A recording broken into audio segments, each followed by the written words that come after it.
Hello, all my ACCA students, and in fact, my future ACCA students as well.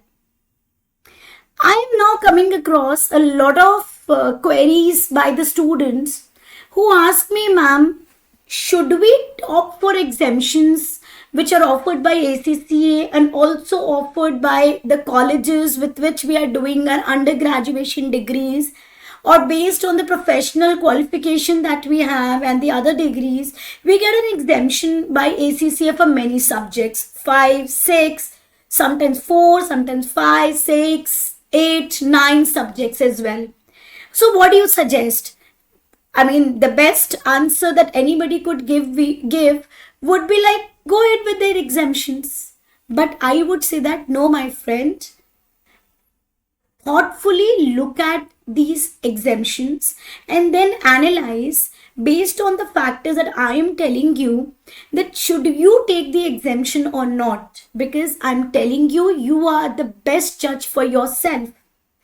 Why I'm saying this, let's say I take an example of a professional who is having a degree like a CA, CMA, CS, where he is getting a 9 subject exemption, or you are in a college that college is offering you 9 subject exemptions and you just have to give 4 papers.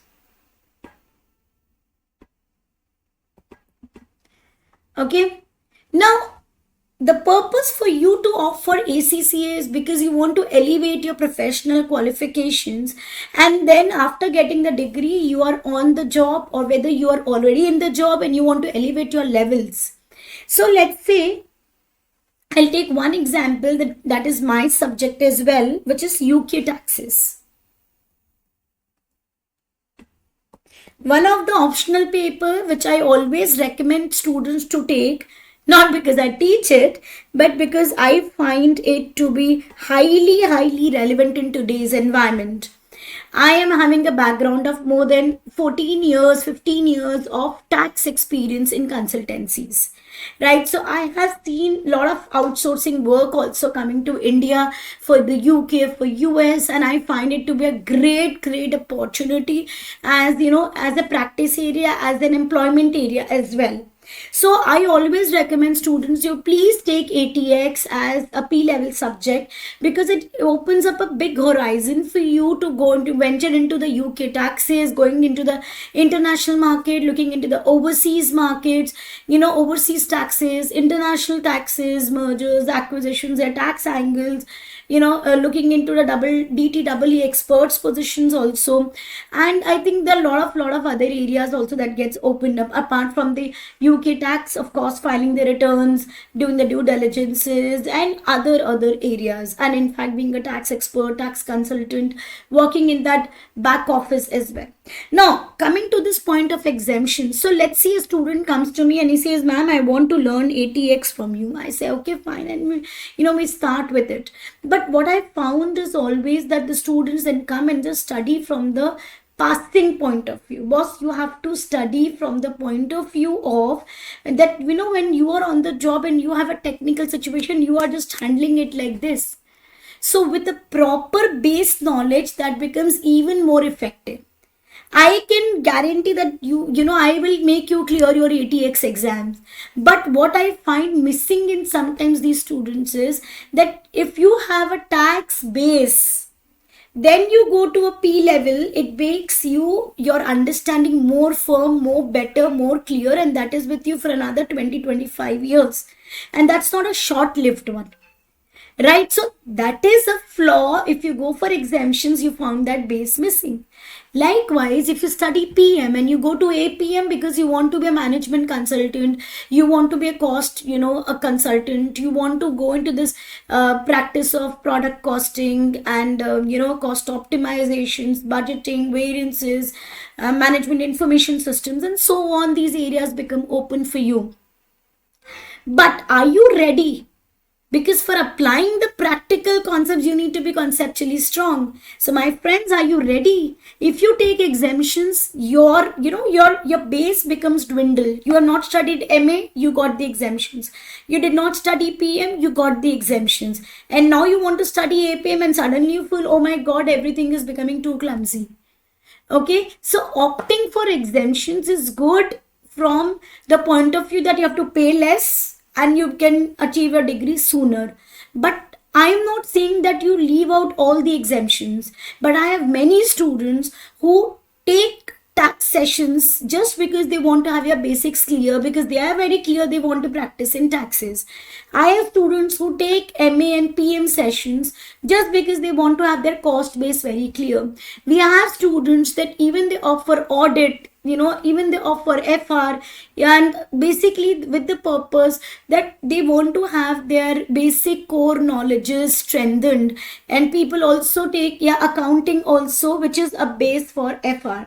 Now, why I'm discussing here is I'm not recommending that you go for every exemption withdrawal, but I am saying whether you give the exam or not, okay, but the choice you have to make it very very carefully, that why don't you withdraw exemption, or why don't you opt out for exemption for some of the papers that you feel are necessary for building your career, that you feel would be important for you, whether you want to practice, whether you want to be in employment, or you just want to be in consultancy. So those papers that you think would be a base for you, don't go for exemption for them.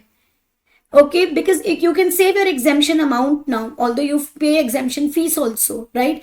So you can save your fees, you can save your a quarter of preparation maybe, but that quarter of preparation can give you a base for your another 30 years of work.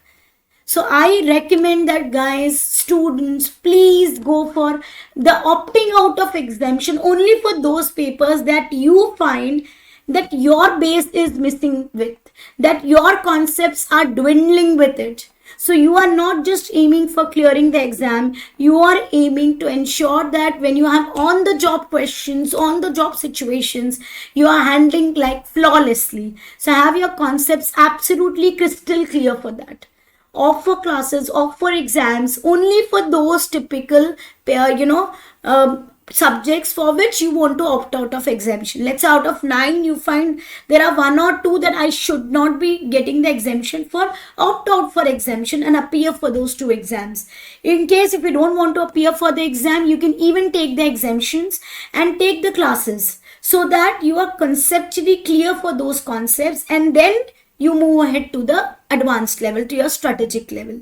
So that would give you a very good base, confidence, and when you become affiliate, and you are into your work elevated, then you are doing justice to it. You are conceptually clear, you know how to implement, you know how to apply. It becomes very very easy for you to handle the practical cases. This is, I am telling you from my experience of more than 15 years into this industry, doing work, doing practice, into employment. So I think with this I would like to close this topic, as don't go for any suggestions apart from one suggestion that your heart, that your mind tells you that, look, this is the subject that I want to make myself more better with, more conceptually clear with, more detailed look insights into it, so that my future is, in my future, when I get elevations, when I get my degree, then I am more confident about the work that I am doing. Okay, so please make sure that you follow it. So now for those subjects that you want to offer, say yes, I would offer, and the other subjects, yes, you can leave them and don't take the exemption withdrawal for them. Okay, thank you.